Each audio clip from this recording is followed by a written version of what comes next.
Welcome to Porch Play Chat, sponsored by the American Association for Promoting the Child's Right to Play. Since that's a big mouthful, it's really IPA-USA. So IPA-USA is the USA affiliate of the International Play Association. And you can find more information about IPA World at ipaworld.org. So there are 23 countries that are part of IPA World. USA is one of the largest affiliates. So anyway, we're introducing you to Porch Play Chats, and these are just conversations with experts on topics, a variety of topics that really focus on the child's right to play.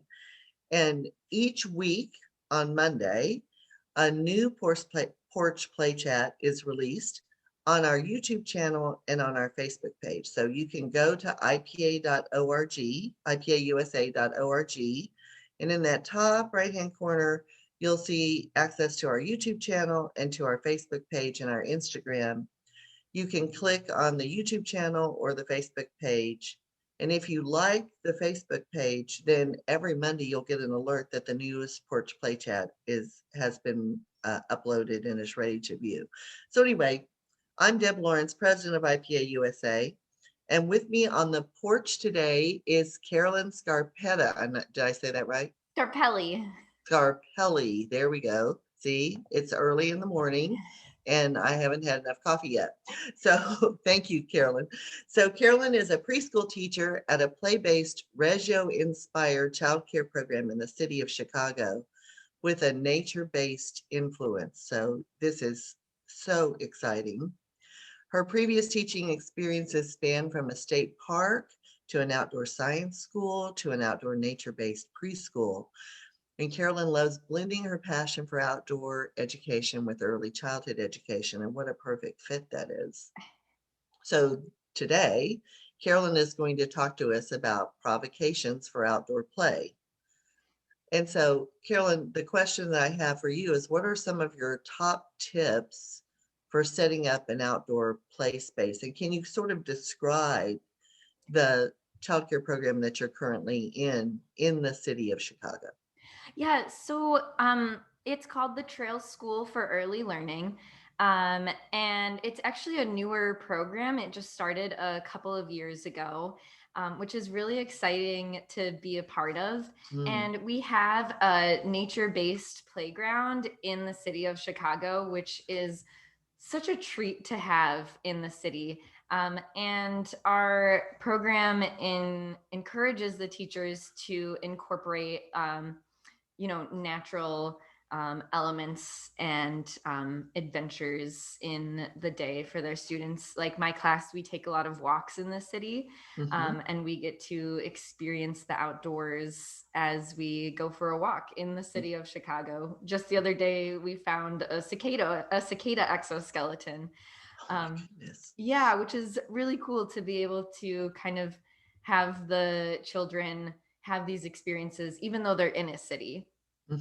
Yes. So how big is the space in the nature part of the preschool? I am not 100% sure. There's a sand pit, and then there's like a climbing area with a slide. There's a little picnic table and a little mud kitchen. There's a garden space. And then we have like some stumps for like climbing and jumping. So we have a variety of materials for the students to be using and exploring as they're outdoors. And then we also have our indoor classrooms. And there are 1, 2, 3, 4, 5, 6, 7 classes. Oh, wow. Yeah. So we take turns using that outdoor space, and then we take turns going out for walks and exploring outside in that way too. So that just sounds amazing, especially in an urban area. To have access to that nature must be, I mean, I'm sure some children may not have ever walked in a nature-based area other than over by the lake, which I love. It's so pretty over there. But I think that's a fascinating thing. So you talked about the reggio-inspired provocation. So can you give us some ideas of what that looks like too?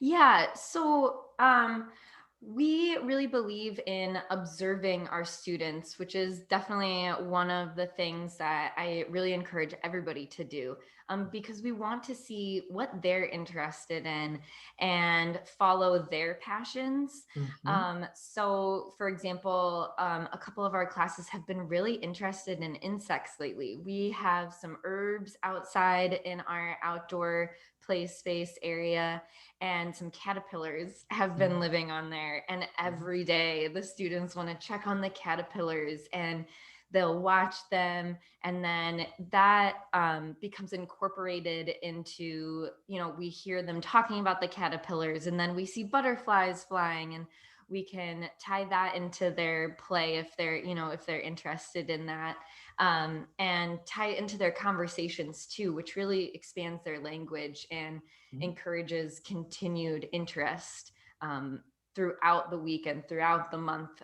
So my class, we've been giving them opportunities to kind of think about insects and look for insects, and I work with 2 to 3 year olds, so we talk a lot about the colors and the movement and tying in things that they already know, and then seeing them apply it in their play, maybe, or as they talk with other people, and then continuing to observe that and seeing how their interests change over time, and Mhm. then changing our, provocations and our activities for them as those interests change.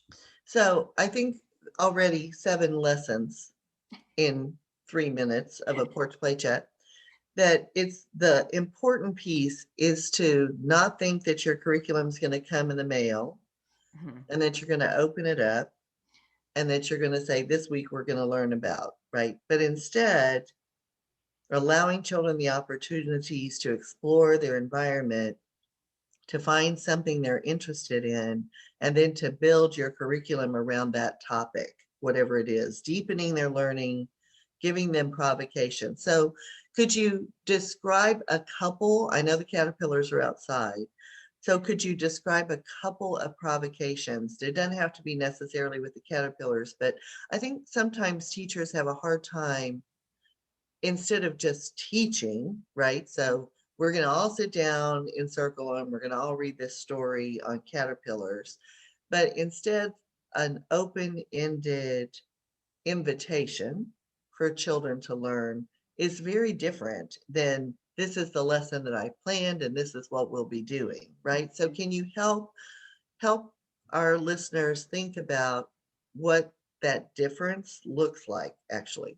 Yeah. So, one activity that I did with my students, because they're also really interested in practicing, they really love fine motor activities. Mhm. So I just made these like caterpillar popsicle sticks where I glued a pom pom onto the end, and I started wrapping. Um, Pipe cleaners around them, and Mhm. they were really interested in either trying to continue wrapping them or unwrapping them, and we were able to experience different textures. I was also Mm. curious in seeing, because some of my students are starting to become more interested in using their imagination as they play. I was interested in seeing how, if they would end up incorporating it into their imaginary play at all. Mhm. None of them did, but that's okay. It was, Oops. yes, sometimes it happens, sometimes it doesn't. Mhm. But I just left them out on a table for them. And one of them walked up and started asking me, and they were like, well, what should I do with this? And I was like, what do you want to do with it? Mhm. I kind of posed the question back to her. Um, and then another thing that I like to do is a lot of open-ended art opportunities. Mhm. So just kind of providing them the materials to create art and then seeing where they take it. Mhm. Whether that be providing items of different shapes that they could, paint with or glue together, and just kind of seeing how their creations change over time. And again, fabulous lessons. It's not the teacher cutting out little pieces of construction paper at night where her fingers get calluses or his fingers get calluses all on them. Instead, it's providing materials and seeing what happens, not we're all going to make these cutesy little products, right? So again, those kinds of provocations, invitations to create, invitations to explore, invitations to be curious, all of those are really what we're looking for in an early childhood classroom. Instead of, I'm the teacher and I'm going to teach you something today. But boy, the learning must just explode. And the other thing you said, Carolyn, is it doesn't always work out.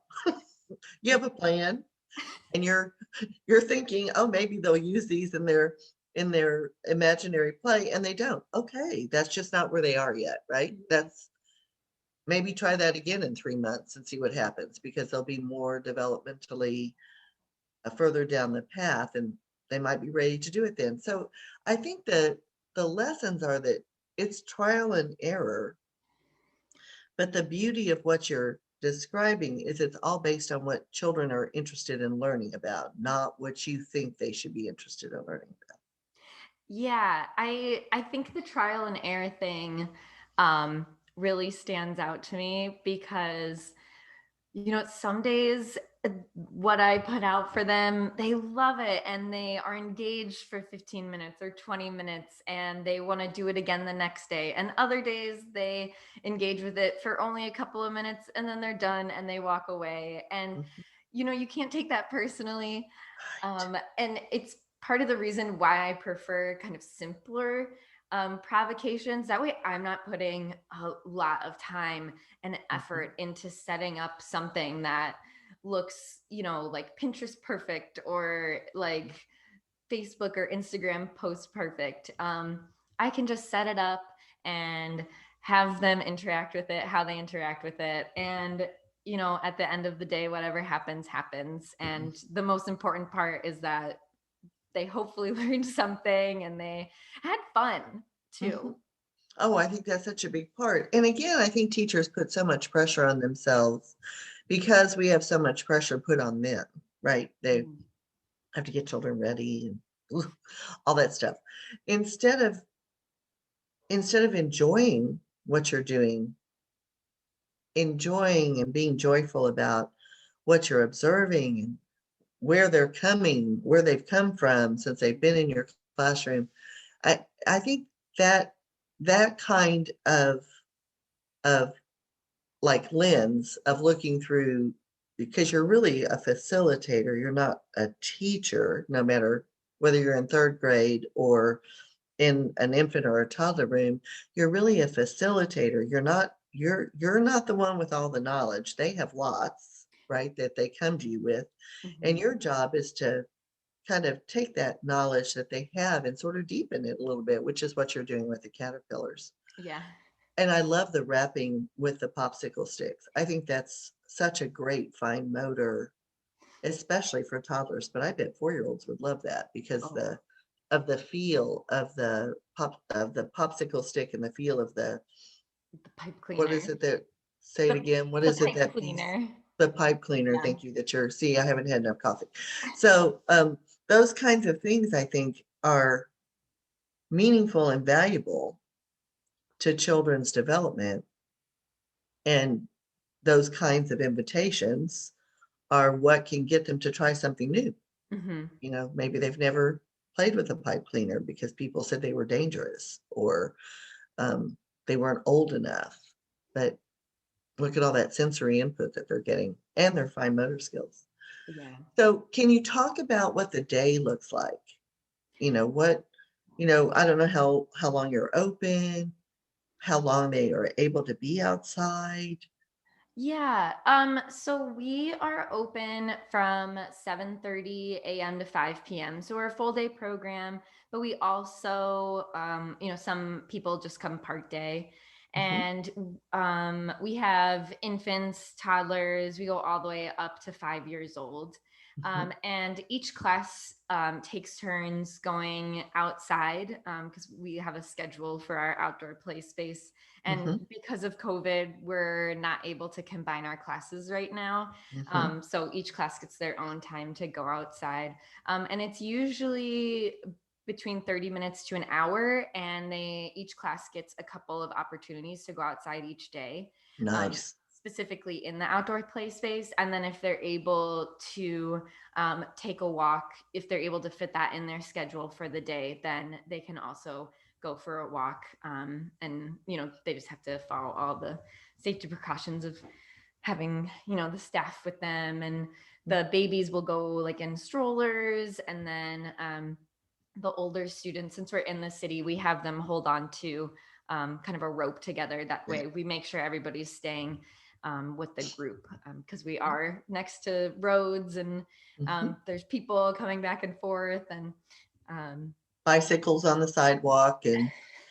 But I mean, just think about even the walks in the city with I'm sure the ropes have, knots in them. So every child has their knot or something that they hold on to, which is a wonderful sensory experience and a following directions to keep yourself safe experience. But just think of the sounds they're hearing, the people that they're seeing, the hopefully the birds that they're hearing, and I just can't imagine the richness of just the walk, let alone the nature playground. So it really gives children experiences and lessons on a variety. I mean, you could probably go on a walk for 15 or 20 minutes and come back and take the early learning standards and just cross off everything that you did, right? Yes. And I think we feel like we have to plan based on those standards, when instead we should just let children experience it and then come back and say, okay, here's what we did today. Here's the standards that we covered if your program needs to do that. But, so instead of artificially doing it, if they just played at the end of the day or during nap time, you could say, okay, we did this one today and this one today and this one, and parents would be so impressed, and actually more would happen than if you are not authentically allowing those experiences to take place. So, ooh, look at all these learnings. And one thing that I love about the walks is it's also a time it's another opportunity to observe. I love observing my students and seeing what engages them, what catches their eye, or what they notice. Yesterday we went for a walk, and there were these little seeds that had fallen from a tree, and one student noticed that it would crunch under his shoe. So then everybody wanted to crunch them, and they were trying to poke them with their fingers and squeeze them with their fingers. And we spent a few minutes just stepping on seeds and talking about the sounds and talking about how it felt. And again, watching them with those fine motors, trying so hard with their fine motor skills to crunch the seeds and grab them. Which is another thing they like to do with the insects, is trying to grab the insects. It results in a lot of insect fatalities, unfortunately. But they're using their eyes to track the bug, and they're using their pincher grasp to try and track the bug, and we're practicing being gentle with them to control that grasp too. And it's really interesting to see, even in a city, all of the things that they find and all of the things that they become interested in. And I can just see that the natural provocation of the crunching of the seeds turning into a study, right? Of what else crunches, we have food crunches and this crunches and that. Oh my goodness. It goes on from a simple walk, because children were demonstrating an interest in listening to those things that crunch. One of our COVID relief things during COVID was getting kittens. We have 4. We're the crazy cat people. Aww. And we got them one at a time, like 3 or 4 months apart. But they have little crinkly balls that some love and others don't want. So there's a variety of toys. My house looks like a child care program for cats, right? They have tunnels and all sorts of things that they can go through. It's hysterical. But, so they have preference. And one of them, who is more fearful in temperament, loves those foil things. It's truly amazing that he throws them up in the air and he chases them and he bats them around because they have lots of movement.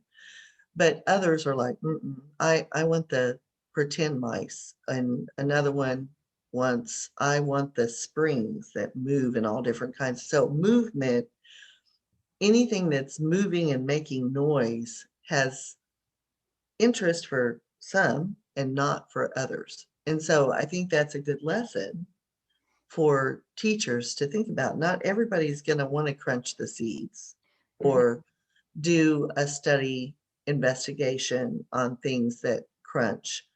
So as a teacher, you have to observe and figure that out. Yeah, I take that into account a lot. We love to do sensory bins, but some of our students don't enjoy the sensory bin. We had sunflowers in our classroom that the teachers had started growing in, I think it was April or May. And they finally, were reaching the end of their life. So this week we decided to do a sensory bin where we cut the stems up and we cut, the dying flowers off and we put them in the sensory bin, and we put the roots in the sensory bin too.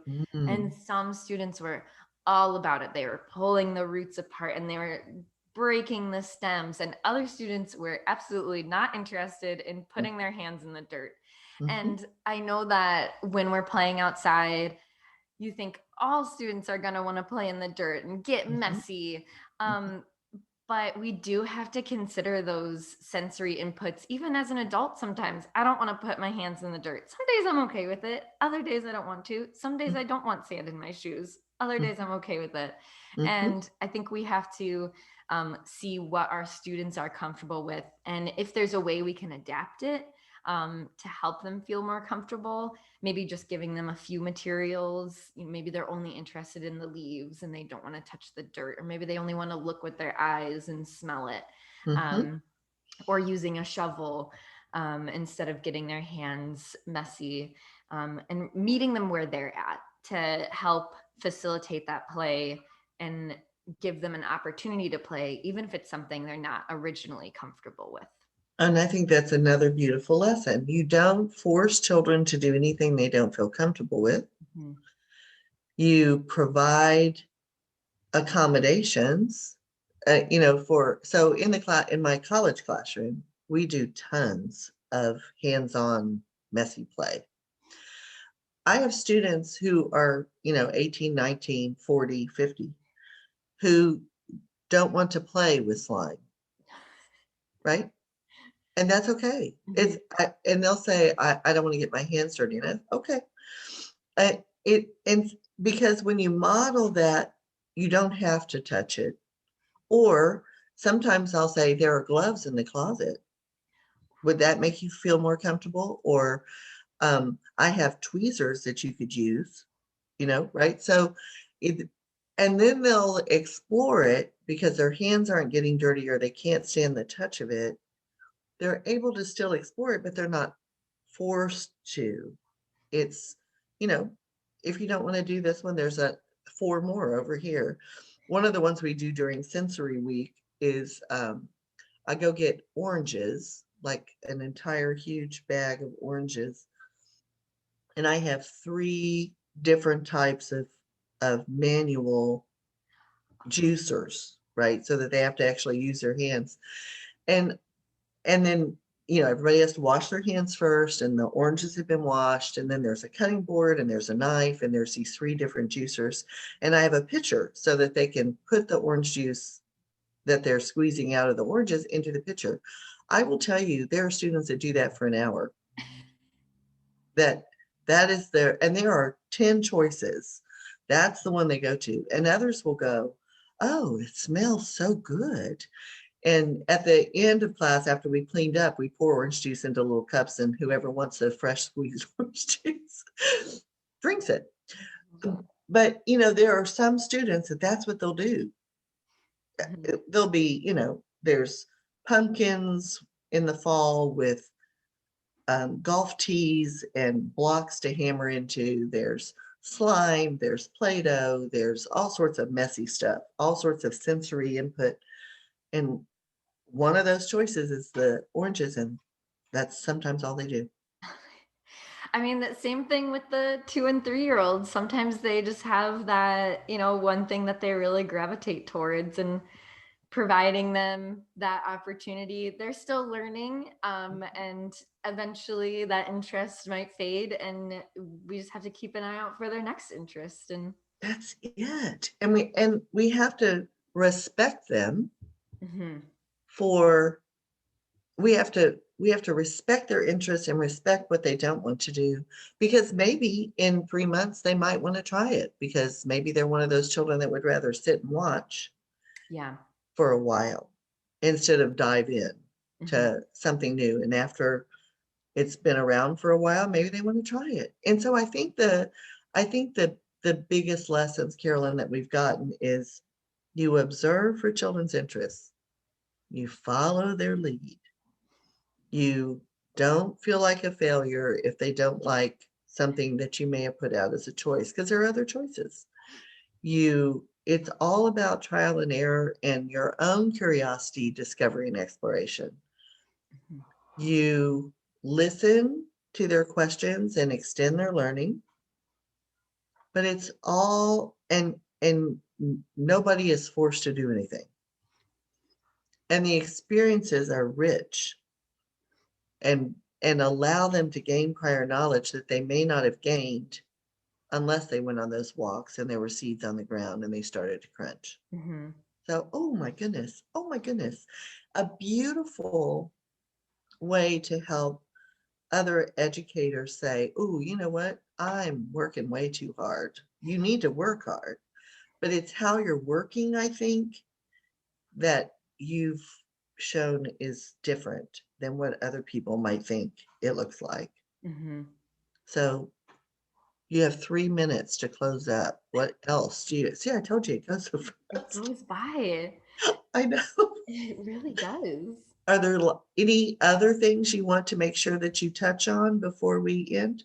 I think one last thing I want people to keep in mind is, sometimes we hear about with nature-based play, like bringing the outdoors inside.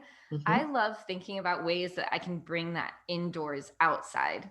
Nice. So, are there things that you only do indoors with your students? Are you only reading stories inside with your students? Are you only providing them art opportunities indoors because you have a sink nearby to clean them up? Are there ways that you could bring that outside? Can you bring a tub of books outside for them to look at and have a Mhm. new experience in the outdoors? Can you bring a pencil and paper and a clipboard outside and have them draw or write, and then keep adding things to that as you get more comfortable with that? I think there are so many things you can do outside that you're already doing inside, and just trying one new thing outdoors and seeing how the students, maybe they'll play in a different way. Maybe you bring your blocks outside and maybe they incorporate the blocks and the dirt and the leaves, and it's a new experience for them, and it's a new experience for you too. Oh, that is such a great point, because we always say, if they're only on the playground for an hour in the morning and an hour in the afternoon, bringing stuff in Mm-hmm. that has that sensory and nature based is really important. But I love it that you can also go outside and take what's in out. And especially in the fall and the spring, when it's not so horribly hot or not so horribly cold like it is in the winter, those opportunities do open up a whole new way of using materials outside that they are only used to using inside. Hmm. So Carolyn, you have to come back and do another one of these. So I'm going to close this up. Don't go anywhere. All right. So for more information on IPA-USA, please visit our website at IPAUSA.org. And until next time, keep on playing.